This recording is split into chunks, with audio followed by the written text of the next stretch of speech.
Sitting down, this third Tuesday in October, this year, I'm vividly recalling past jobs I've had. At times when I didn't feel much like being into work, and when my thoughts were somewhere else. This is how I feel this morning. My work has been so good, for 5 years or so, that I'm tending to think about taking some more time off. But I can't do this type of writing well when the spirit is willing.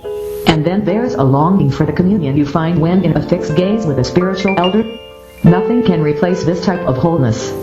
Seeing my guardian spirits as gentle, feeling presences who do sometimes experience pain, and who sometimes struggle to see the way.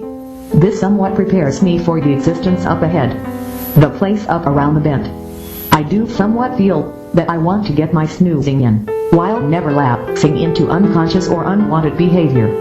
I think that there's a balance between sleeping and waking, which, when things are in order, is like walking in consciousness of the best rest, while never getting oneself into trouble or difficulty.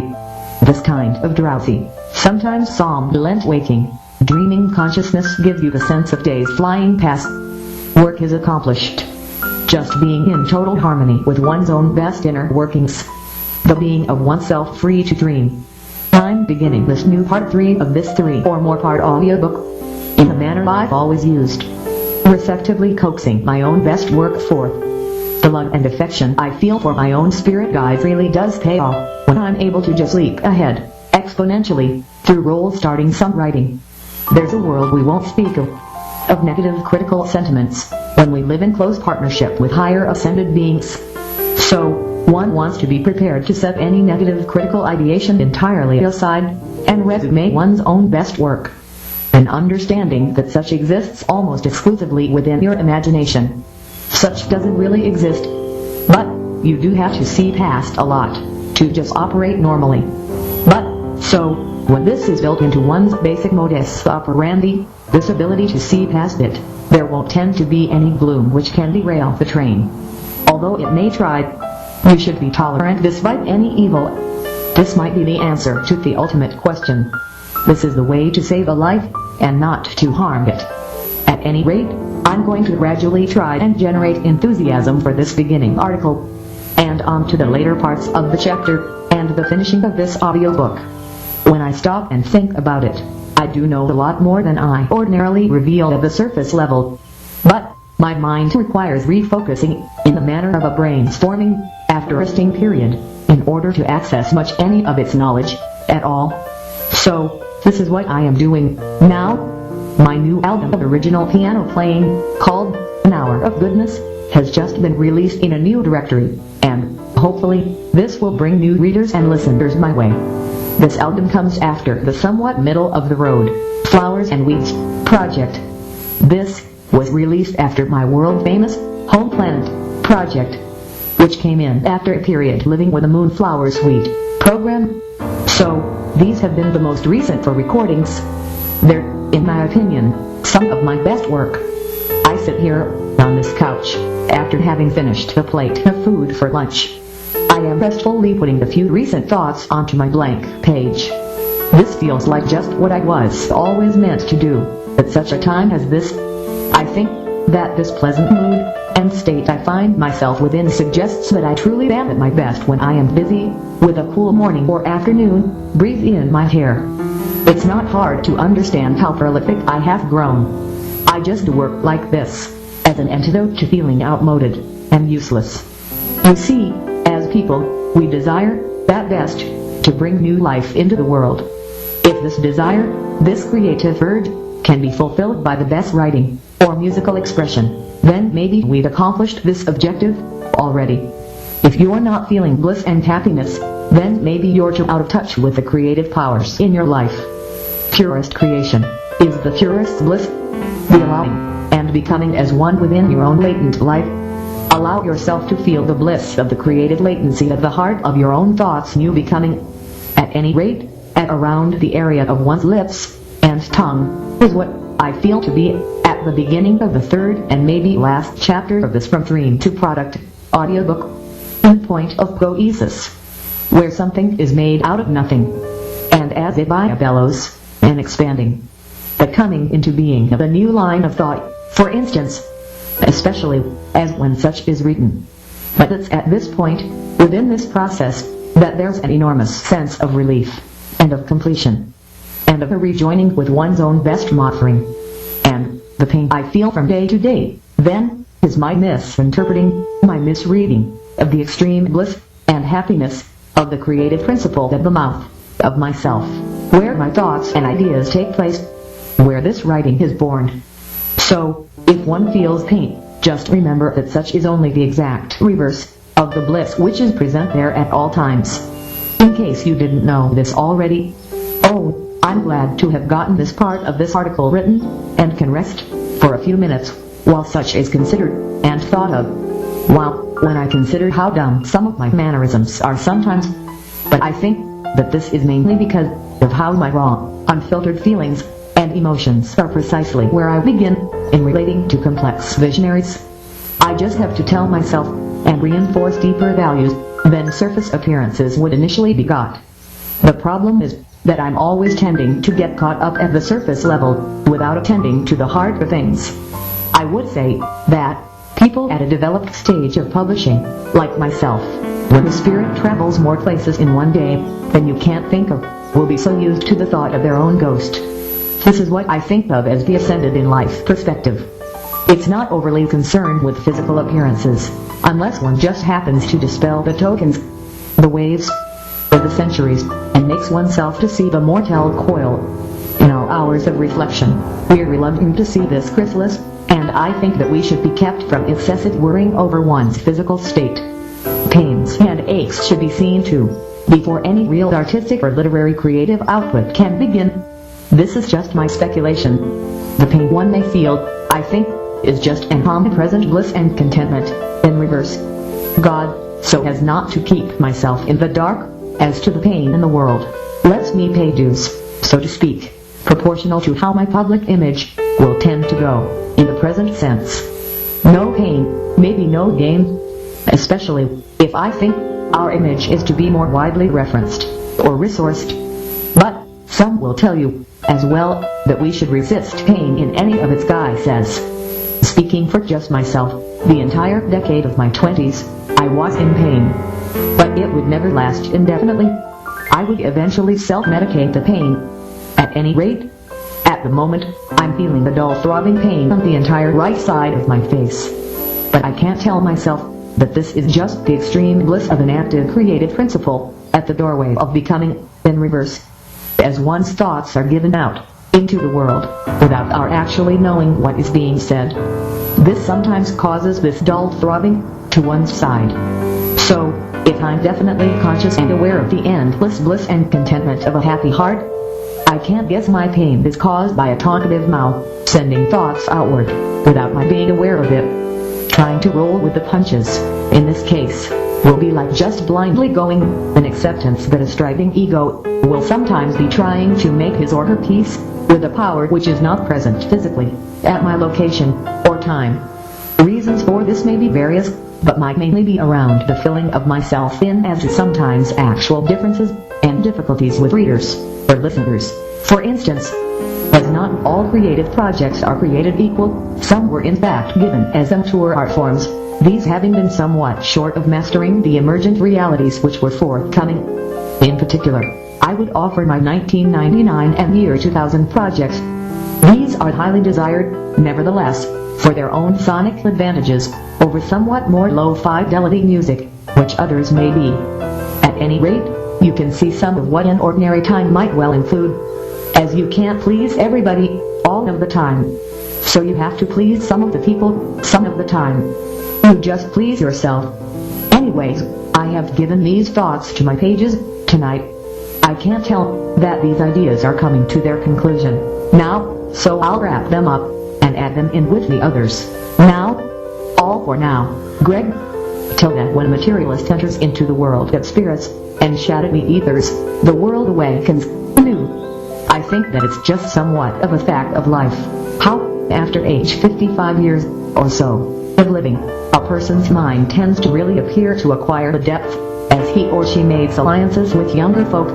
You can do a sun salute, in particular, to somewhat dispel this state of lattice work, or enchantment, from the sides of your mind. If this will work for you, you'll then realize that the one you've been always trying to please and make happy has been you yourself all along. So, one hopes that one sees a world that he or she can tolerate and easily get over. What you'll have working against yourself then will be any decrepit ways or lapses in your recent past. On the one hand, you'll be able to do some research to find about the 7 deadly sins. On the other hand, we can celebrate uniqueness and individuality and prize that which is or might not be holistically healthy or wise. We can do this as long as we're prepared to walk ourselves back from such an indiscretion. You just can't exhibit or advocate such sinful ways as alcohol consumption or tobacco usage, and not to be thought of as a guilty pleasure. Often, movies which people pay lots of money to see at the theater will have elements of corruption and sinful pastimes built into their enjoyment. The studio and the actors make lots of money, but I think that entertainment entrepreneurs grow familiar with what sorts of topics and themes are good, wise investments, and what topics and themes will get them into trouble. I think that the same is true with music albums. A dark, sinful theme might bring the more sales, but the entire mental, spiritual and ethical satisfaction is found more in words which keep me content in clean areas. So, there appears to be, at least on the surface level, a difference between what is thought of as clean media and that which is thought corrupt, or sinful, or base. This latter, especially, might well be given of real artistic idiosyncrasy. Real genius directors do sometimes do not determine or immature works. And I think that the same holds true for those whose art seems to procreate, or be delved of or around, imbalances in life. You've heard the saying, all good things in moderation. This might be the best way to look at the world. At any rate, these are just a few ideas, this middle of October morning, this year. When the day is young, and I haven't even thought about my morning snack yet. My own mind always strains to fathom the natures of real spirituality in our world, of princes, kings, and wizards, knights, vassals, and devotees who indeed follow real things, and who might should know that this world indeed makes sense throughout, and the basic truisms will always hold true. No pain, no gain, you don't get nothing for nothing. It works if you work it, for instance, is one of my favorite sayings. A person may be on the surface thought to be poor, but the same person might have kingly riches in the worlds of imagination, and truth and beauty, this place where everything good begins. I think that the truth is, God can make use of anyone, a saint or a sinner, and definitely have that person come to play an important part, regardless of what the more established members may think of such. Such a saying tells me that even the poor sinner is good potential and value in the eyes of the good Savior in heaven, and can be made use of whatever the day or the hour of the night. At any rate, you can see my own personal validation, my vindication, for a life of some modest means, but which has bound to artistic happiness. Someone like me thinks of my old people, my ancestors, who were humbled by worldly standards, but who were very wealthy, in the dreaming sense. This is just the background which I know of. I don't know of the more well-to-do background. But I have had well-to-do friends, and numerous times in many ways have been benefited and blessed by the higher perspectives of those who have had worldly success. At any rate, I'm very glad that these worlds of thought, these words, do indeed hold water, and stand up well enough on their own. I'm glad that in writing such a piece as this, I haven't been flung over into a sea of regrets, or halfway sentiments, of a lukewarm soul. I'm proud of myself, not just for what is within myself, but for how well I might have passed more successful people's criteria. Well, these ideas are appearing to come to some conclusion, in through here, so I'll wrap them up, and edit with the others. Now, all for now, Greg. Postscript. I have found how, in living, some of the best acquisitions, and new abilities learned, might have come through unintentional happenstance, and spirit's power to make the frugal and Spartan appear to be lush and opulent. For instance, did you know that ordinary pancake syrup can be used to sweeten coffee or tea? Some people will go without altogether before they'll make the simple allowance which using pancake syrup requires. These people may have will never get it. Trapped in a self-limiting worldview, they neglect their own talents and abilities in favor of the corporate, commercial fodder. I thought you'd like this kind of flag waving, even if it's not recommended by the big, commercial producers of products we use. Here's a question: does one have to go by the manufacturers or producers' recommended uses and guidelines? Of course, this is inherently a matter of choice. Does one adhere to the conventional guidelines and ways, or chart your own course? It's true, we sometimes chart our own ways in the world. Or else, we'll always be limited. We'll be susceptible to manipulation by forces which might would want to make us regret, or feel guilt, or shame about our misdeeds.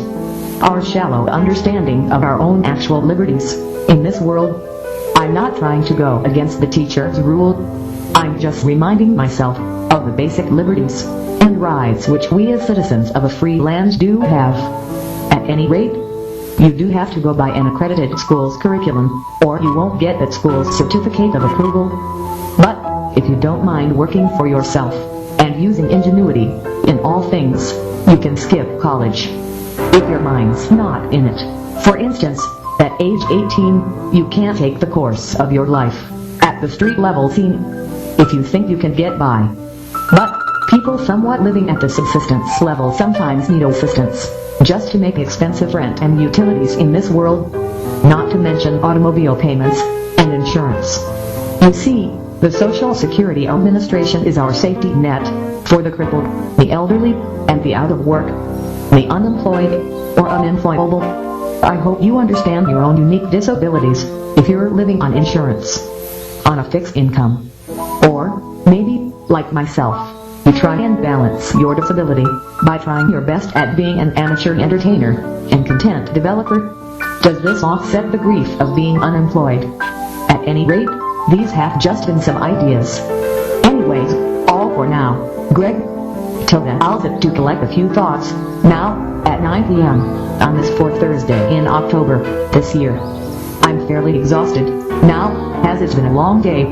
I hope through this writing, to see a new angle on things, and by Spirit's graces, to see beneath the surface.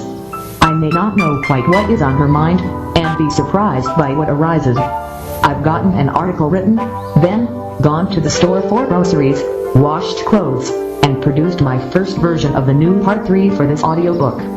Then, I spent all afternoon closely listening to my latest audio recording, to decide for myself what I think. Now, after bedtime medicines, I'm going to start this new article, in hopes of seeing the inside story. I very well might have overlooked something important, so it can be important to consult the Spirit. This old lady would probably tell me to get to sleep, but the appeal of hopefully generating new literature draws me on, peering into this word processor screen. I really have got to set the trouble of the day aside, in order to see any uproads into new thought. I'm often drawn back to the notion of how my glottis and speech center is like a gently sloping on-ramp, or off-ramp. I can't see how, linguistically, I'm on a broad plain, with somewhat undulating hills and valleys. This best describes this Elysium, I think, and getting my word processor out, and looking at my thoughts, helps to bring this place into focus. I've had a time all afternoon, in feeling like my stomach is bothering me. Whatever is causing this misery, seems to be persistent. I've only got the relief which a thermos of black tea would provide. Such is a type of inflammation, and some tea might help it. At any rate, these are the thoughts in my mind at this time. Tonight, I sit absently watching the reality television program on my flat panel, while I'm slowly gestating these ideas, and getting them into this word processor. In my mind, my itchy insides are like a bunch of Play-Doh that I can't stop kneading and twisting about. I'm going to be glad to get to a place of sleep, when I can set this burden down, and let it go. With my hands and arms stretched up past the sides of my face, I can't just see my way. I'm thinking to myself, that if I can't just power my way past this inner tactile overload of sensations, I'll be on my way. At any rate, I can't just see how to keep this chapter interesting, now, if I can put such into words on the printed page. If I have a writer's block, and can't not think of how to get past it, this is where Spirit's inner wit and wisdom can save the day. No one knows how to make jazz thought work better than one's paired partner, in spirit. Jazz thinking is a kind of skipping over the surfaces, and somewhat coming up with content, which isn't so involved in what's going on, and instead is just the kind of breaking into dance and song as a return to the joy of pure expression, and a laying aside of the troubles of the time.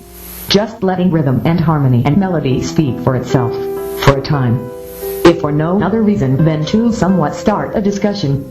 As I'm writing this, I'm thinking of something that caught my eye about the astronomical events known as interstellar visitors, which might be comets, but which also exhibit other semblances. In particular, this current object, or comet, or visitor, is somewhat notable for 8 or more anomalous attributes which astronomers are puzzling about and trying to figure out. The most intriguing part of this latest object, to me, is that it is on an eccentric trajectory and appears to be heading back out into the void from which it came, but it's interesting because it appears to be traveling upon the exact same plane as our Earth's orbit around the Sun.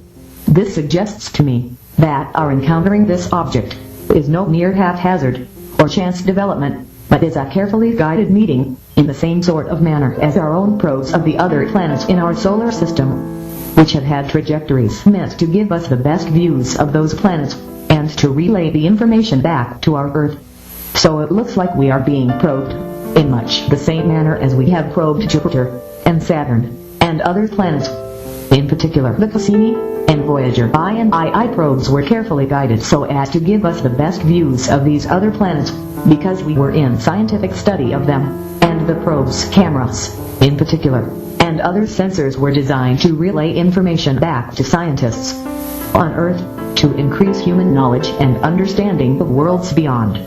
So, this has been on my mind for a while, and I'm going to mention it here. We're in such amazing times on Earth that there are many things, in general, that we have seen and are seeing that might bear mentioning, and I feel that this is one of them. At any rate, I feel that the news in America has been pretty far out in recent years, and my mind has strained to see around the most banal and abhorrently violent incidents. But with a lull in this kind of craziness, I can't just find an opportunity to speculate about this banal interstellar visitor. For the reason I've given, I think that it's interesting, and I'm indeed wondering about the intelligences which might would have sent a probe to look at us. I can, if I tried, imagine a wider, larger civilization beyond our Earth, which is on another kind of time frame and scale altogether from this of our Earth. The anomalous visitor is very massive, I think, more than 5 miles in length, so our probes of the other solar system planets would be nothing if not tiny and minuscule compared to an object as massive as that. So, such indeed invokes wonderment.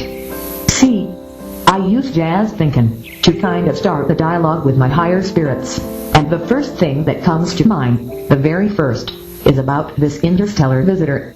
This suggests that there's indeed a far more vast world beyond, and we might be only the tiniest, softest creatures, compared to the knowledges and powers of the vaster universe. I can't remember thinking this way back to decades ago, in my conversational spirit dialogue writings, the Shelley Stewart book. My spiritual alliances, within my mind, and encompassing spiritual realm, are pretty quick to lead me to speculate about energies, engines, and forces which must be of a completely greater magnitude elsewhere in our Milky Way galaxy, and elsewhere in our universe.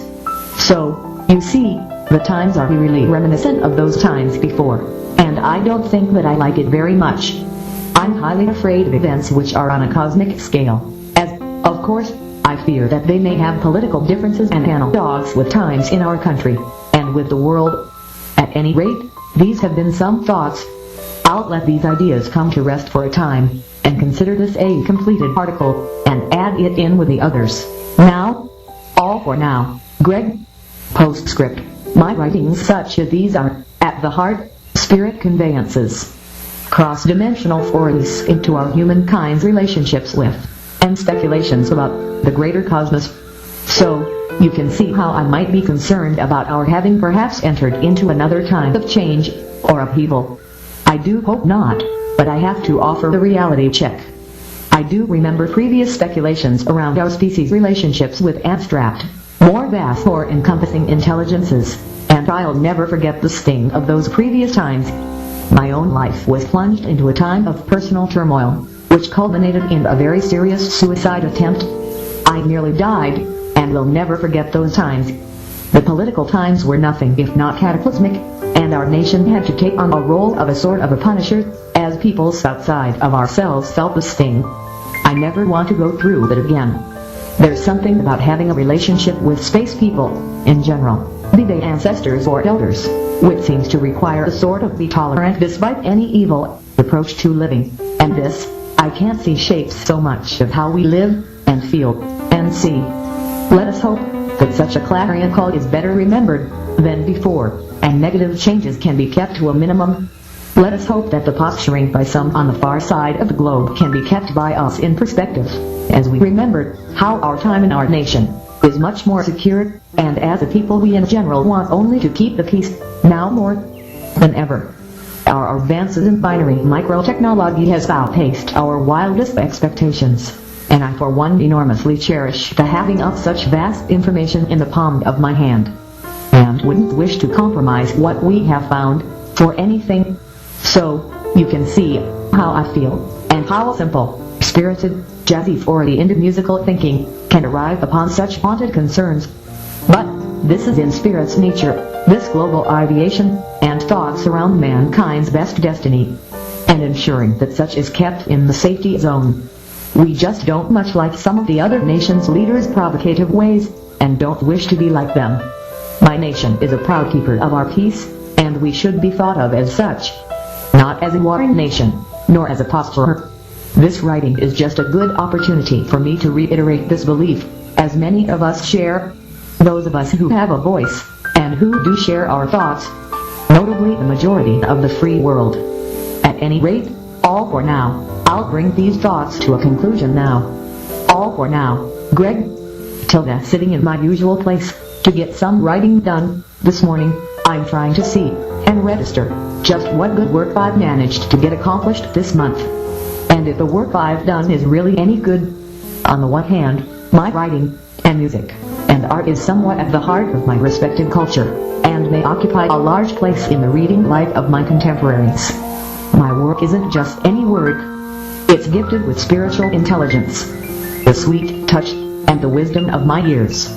On the other hand, in the directory where my music is listed, on all sides, is work by others, of such enormous beauty and luminosity, that I'm almost given to thinking that my work is just meant as a step up, or a vitalization, and stimulus for younger, more talented musicians to do the best works of their lives. These other artists can see somewhat further by standing on my higher ground, on the shoulders of my best work. So, it depends on how you see, and I agree, I can't see a lot in any artist's vision. But I think that this is because there is such a lot to see. There are so many good contemporaries, that you could never hear or see them all. However, at the heart of the way we look onto the world, is a set of perceptual illusions, such as the false grandiose view, and the persecution complex delusion. These make our views somewhat hard to process, in sorting out what is right, from what is wrong. For instance, should I like or dislike the thing, because of negative peer pressure? Isn't it on the individual, for him or herself, to try and always do the right thing, in general, and not make choices based on negative peer pressure, or intimidation? We shouldn't make our choices, or try to influence, or manipulate people, based on biased, or prejudiced information, should we? On the one hand, we want to show others credit for the time of day. Not all mental health consumers will necessarily be the same, because some are not motivated to work for themselves, artistically, at all. We've all felt the stings of criticism, and some don't want any part of doing independent projects, such as hobbies, or crafts, because of such criticism. Still others will be in possession of instruments, and tools, and so you'll see more openings for these people. Still others will have been shown parental artistic role modeling. These will tend to emulate the ways of their parents, or older siblings. This is completely normal. You won't see times like the millennial times were in America just every day. Those were unique times. Some of us, who had just entered publishing, might well have seen a false view of how life is. These will have had to possess perseverance to weather some of the storms. The makers and designers, and builders of our instruments and tools, the people who have made creative work so easy to do, the appliance developers, and operating system designers, and software coders, are the modern elite, if you ask me. And for many of us, there's a digital divide, and always will be. I'm myself only a consumer, who makes use of the appliances and software to produce and share my art, music, and writing. I'm a good example of a low common denominator user of the software. The main thing I've got going for me is that I'm quite familiarized with the softwares which are freely available. And I've highly utilized at least 3 directories, in storing and showing my archives. I'm familiar with the web. So, I'm just a good example of a willing participant in the for-free publishing world. But, to each his own. The designers and builders of our devices and tools have their reward, and their work is hard. Any content development work is hard as well. The Interstellar Visitor, I think, is a probe, designed to study our planet, and relay information back to its creators. Its trajectory is on the same plane as the orbital plane of our Earth around the Sun. So, you see, this is making me somewhat circumspect. On mornings like this one, when my mind is irritable and fussy, when my mind feels like there's too much oxidative stress, then I should really have some brew of the Camelliacine incis leaves, otherwise known as black tea. My pain will then subside, for a while. Today is a beautiful, sunny and cool late October Saturday, and I sit inside on this couch and try to come up with this writing. I had laid aside one of my favorite CD players, and given up on using it. My quality of living was lessened, and my study time was not as good. So, I've gone back to using this handheld optical Victrola, and my study life is now revitalized. Something I had all along, and neglected, is proving to be the best thing in a while. So, maybe it's not until now, that I've come to find the internal character of my recent albums. Now I can't hear what I've got, better than if I were using the tabletop CD player. If there's one thing that this writing is accomplishing, it's just showing myself the power of Spirit's word. Even when such is employed in a mundane manner, about ordinary topics. The appliances and software and devices I use, such still has a verve and a zest. Such still has power to move the heart. So, this is something of a demonstration for myself. So that I not forget the power that I have at my fingertips. This ability to shape and fashion ideas into lines and paragraphs is just priceless. The beautiful flowers that we delight in, for their succulent, opulent, voluptuous qualities, are only pretty to the eye.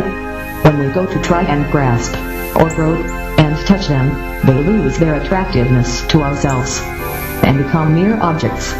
Their beauty only lasts as long as they're on the vine, and growing. You'll remember the song. In my memories, with my own girlfriend, as a teenager, I was very shy, but once we got to the place where we could make real love, we only found true happiness on a few occasions. You'll be fortunate if you can make it work for you. Real beauty is found within an art, and in its doing, as in the art of doing and sharing writing. Real happiness, I think, is found when our focus is actually engaged, and we're in process of solving of our life's puzzles. More so than in retrospect, or in the merely looking at flowers, for instance. This can't compare to the actual process of writing, or doing art, or producing music. At any rate, on a good Saturday morning, real happiness is indeed found when I'm getting writing done, while listening to my handheld optical Victrola. My own music is good to hear played back, but the music of others can be just as good.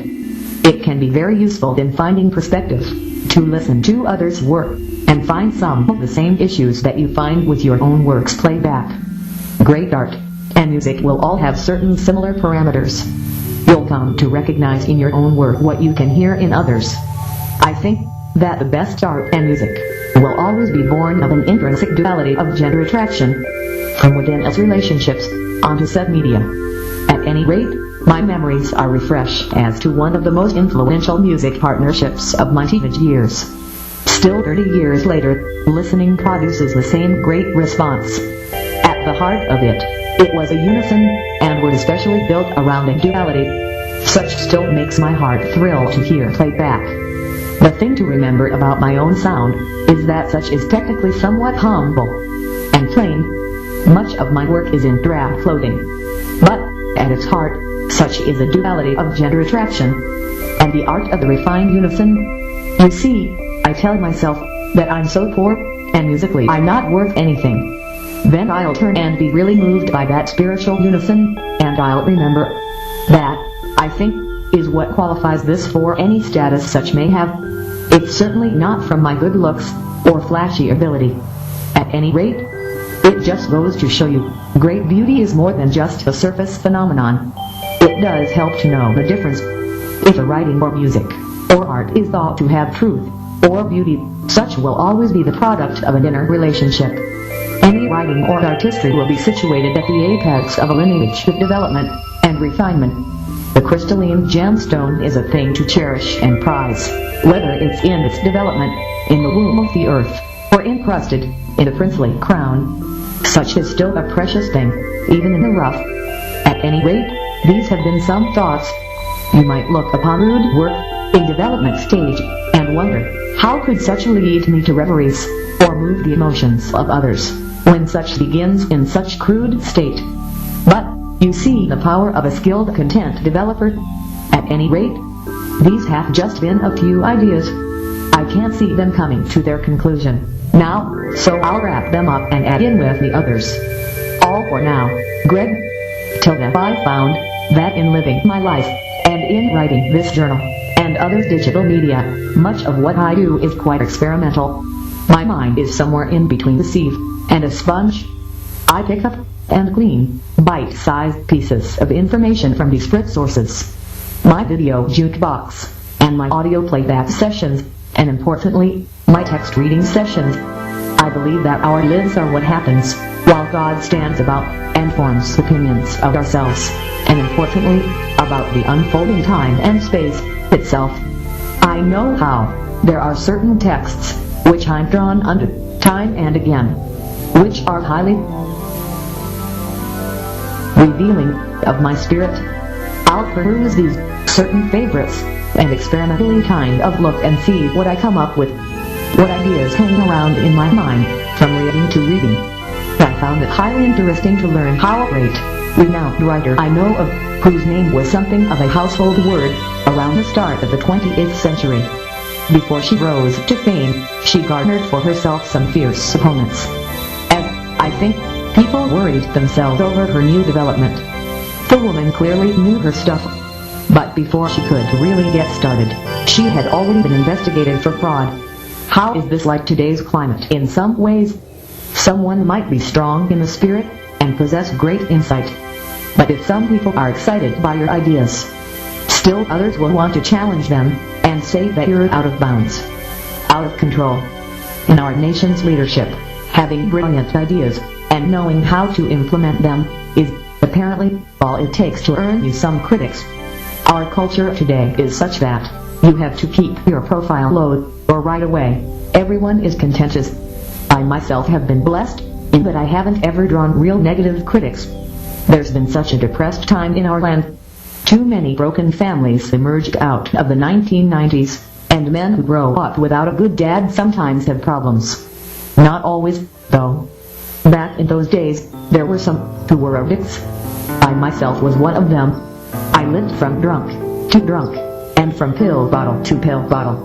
I couldn't have been a very good example in those days, except as what not to do. So, I felt the losses of the 2000s decade. I watched, horrified as young men destroyed their lives. Fortunately, I was saved. After nearly dying in 2003 from a serious self-injury, I was placed into a group home living, and got sober, and remained sober for the rest of my life. Knock on wood, but I still see too much when young men go wrong. And the point I'm making is that when someone does have good ideas, and is innovative, and knows how to make good changes happen, they'll be up to their eyes in opinionated critics. So, I think that our really strong leaders all stay home. I know that I won't open myself up to that kind of abuse. I'll keep myself safe by keeping my mouth shut and making interesting content for my webpages, my readers. And I don't think that times were really much different at the start of the 20th century. One of the strongest visionaries of the American and European scene of the century was harshly criticized and investigated almost before she had even began. Such, indeed, was the peril of the times, then. I hope that our climate is easier today. The promises of electricity and of binary microtechnology have really been realized. I think we are seeing the resurgence of stronger societal standards, and a whole improvement in our basic standards of living. As there's literally more sight of rest and ease in our society than there has been in a long while. Our society has gotten, in many ways, to the promised land. Palm-sized access to all human knowledge is here to stay. I just think that we're headed in the direction of more psychologically and rest than we've had in living memory.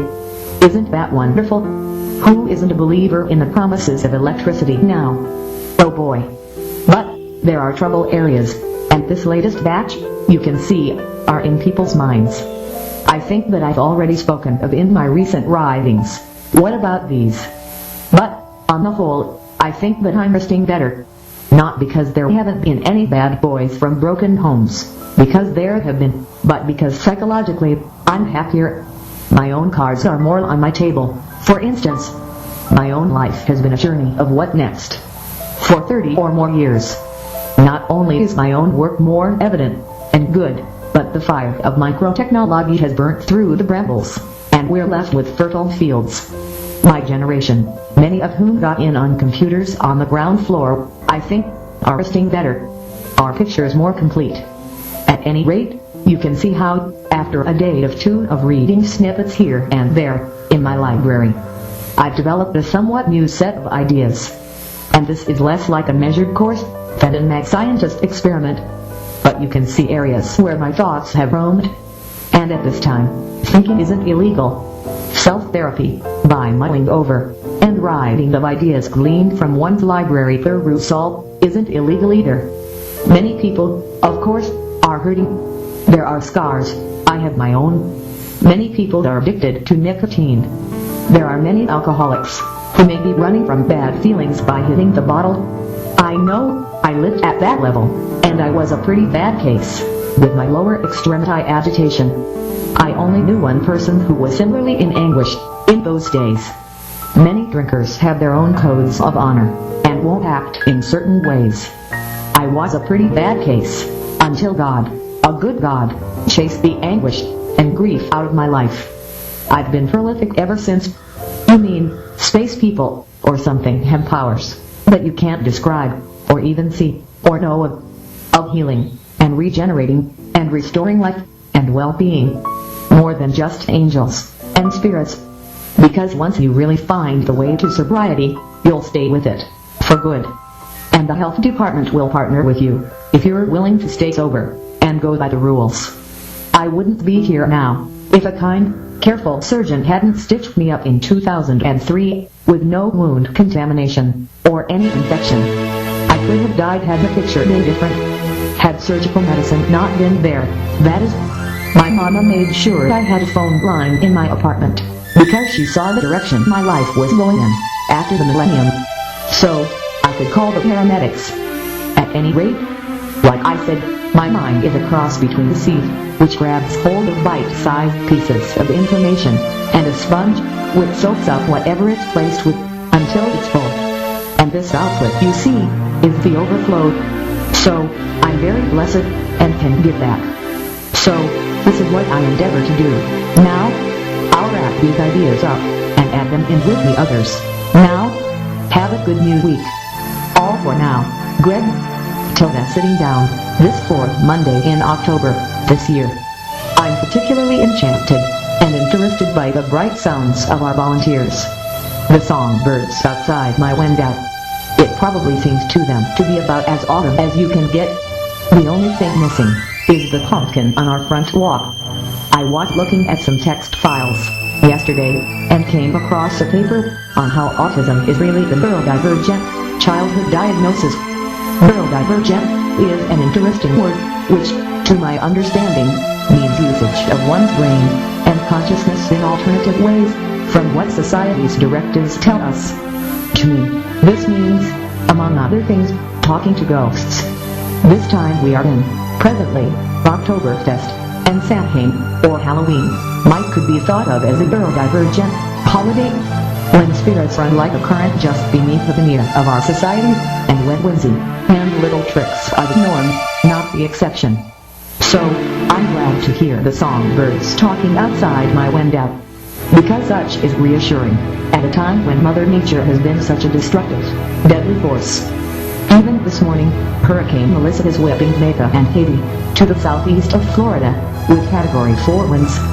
We're so protected, inland, up here, far to the north. If you've never been in the cyclone, these are natural steam engines that get started up from natural causes and factors. But they draw their power from physics principles, cyclic mechanisms found in wind, moisture, air pressure, and temperatures. They pack deadly winds of over 100 miles per hour, and nothing short of concrete bunkers can withstand them. So our weather report this morning is partly about storm preparation, and I'm quite relieved to hear the birds heralding the sunshine as usual this morning. The wild nature is our most free community. No one can contain or cage them, and they enjoy the wilderness and freedoms around our houses and neighborhoods. They're accustomed to all types of weather, and I think that it's a good sign to hear them talking as usual. That's just one of the blessings of a morning like this one. Our temperatures are so cool outside that I turned our central heating on yesterday, setting the thermostat at around 70 degrees, for when the temps start getting cold.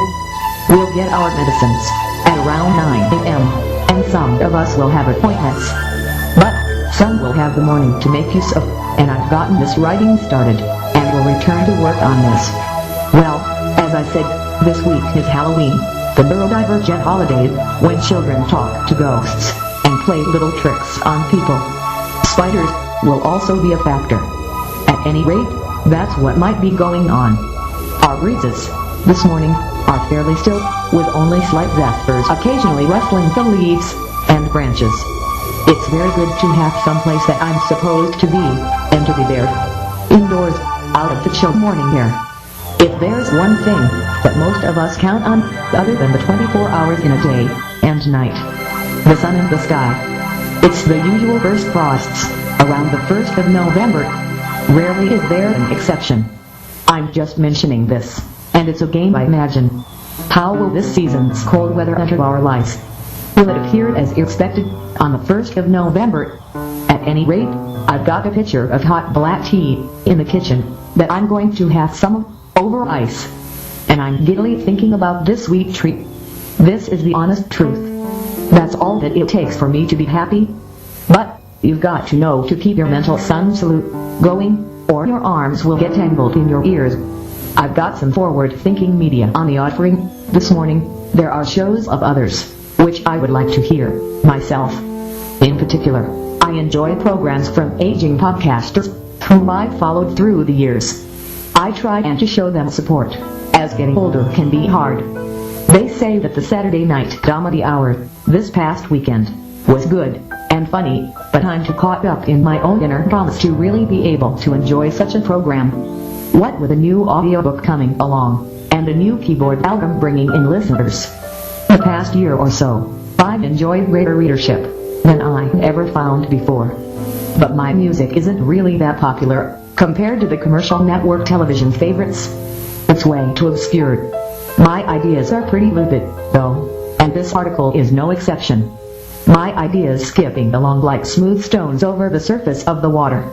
But, thankfully, my words do seem to be largely about nothing in particular, which is a good sign if you ask me. Well, I'm getting ready to go over to our office and get some lunch and my morning medicines. This article is winding its way onto its conclusion, and I sit here adding onto it incrementally. Looking out through my bedroom window, our winds are stirring in the pines a bit more restlessly than earlier, so I'm expecting rain, though I can't be sure until I check the local forecast. Our chances for rain are only slight, I've discovered. It's so nice when something good comes through past the bad news, and this can really make me smile. At any rate, I have found that when my mind turns into a sinking quicksand mire, it helps to imagine an artist's T-square on the tip of my tongue. If that doesn't work, then I imagine that I'm a goldfish, and my eyelids have little lashes, which have little follicle roots, and the whole thing just relaxes. Does this help you with your migraines at all? I hope so. Well, I can't get these words coming to their logical conclusion around now, so I'll wrap this article up and add it in with the others. All for now, Greg. Tilda. I'm sitting here, this fourth Tuesday in October, this year. Linguistically, I'm on a gently sloping plane, and I begin walking gradually uphill. This seems to be my only real job to do this morning, this walking. Other than my getting these thoughts down into this word processor memory, I do 20 clicks at UPS, at the foot of my bed, and then feel like I just received a gold medal. Very good. Endorphins, and maybe endocrines, too, are surging through my system. Even the light in the room has a golden hue. I'm just kidding, but you get the idea. My vitality is in power. It's in effect. This is like having a lease on life. Who knew? Now that you mention it, living looks, even from here, like it's a repeating cycle. We grow old, and die, only to be born as youth again. And now it occurs to me, how much fun it is, and can be, to be young. The implacable thrill of being checked out of school during morning class to go home and get in the car for a trip to the beach. Or the pure joy of going to an air and space museum. These were experiences worth living again for. I know that life is sometimes hard. When defeat stares me in the face sometimes, I wonder, will I live at all? When I have to see and experience such pain. But, in truth, the big thrill of living isn't just in childhood experiences that make you feel special. It's in grown-up experiences that make you feel special. Such as feeling like you're good at what you do. Or the thrill you find in practicing the methodology of the routines of a hobby or craft that you're proud of. Being able to make a smooth follow-through. And keep your workplace clean as well. This gives my life value and direction. This comes from having my own angel in heaven who looks out for me, especially. And, at best, my life's a craft heaven. I put my hands and arms up past the sides of my head. I thread the needle with my hands and arms, and then I'm in the heaven, so to speak, of those hands. You use those hands daily, not just to make your equity, but to sweep the porch, and sweep and mop your inside floor. I'm just feeling so scooped. And I know that I'm not the only one who's impressed this morning with the threatening, destructive weather down to the south in the Caribbean. But there is a more normal frame of mind. Without the bad killer migraine. I've gotten a killer migraines since the middle 90s. Because that's where life happens. And the editing happens at the retina of the eyes. When I draw my arms in, and be and stay within myself, threading the needle of my own mind. I'm taking comfort in the streamlined existence which may exist somewhat after worldly existence is through. This streamlining is the basic first need of spiritual attainment. There's nothing wrong with having expensive things. Our society's built around incentives. That is good. Just if your spirit feels encumbered, there's a way you can draw your hands and arms, your most advanced tools, inward, and kind of inhabit the space of your mind, and not having encumbrances. So this writing really is much ado around nothing at all. There's so very much to be said for getting and keeping the finest tools and instruments to better enable yours and others' light to shine. When my strong Christian parents get feeling moody, they remember the principle of Christian service. They do something for someone. They make themselves useful. What I like to do is make the house look and smell nice for my housemate. I start with that. Good writing, like this, can move spirits and restore the sparkle in young eyes. I firmly believe this to be true. And I think, also, how the best literature, and music, and art, is born from an internal duality. The gender caring within the heart of an artist, to whom he prays, unceasingly, and who he has an ecology of new development with. So, we should spend more time with our inner principle of gender attraction, not less. To me, this means writing and doing art more. My style is somewhat drab and plain, but its secret is the gender caring at the heart of its creation. So, this is why we say, the sky's the limit. I do truly say that the only thing of any value, which I have, is someone who loves me in heaven. Someone who I can see and feel and really partner with. If there's one thing that my childhood lacked, I think it was a graspable common sense relating with my parents. I thought that I was their student, their disciple. But I never really believed that I could do what they can do. I did work and balance my checkbook for a few years, but I never really had a solvent household. The thing about my spirit guides in heaven is that they're more country, more hillbilly, like me. They lacked higher order homemaking. They built their house, as I have my books, but they didn't spend too much time on upkeep. They just subsisted. They tilled the ground, and planted and grew crops in the field, and picked them, and prepared them, and shared their produce, and sold it. They just were not meat freaks, such as my parents were. Isn't that interesting?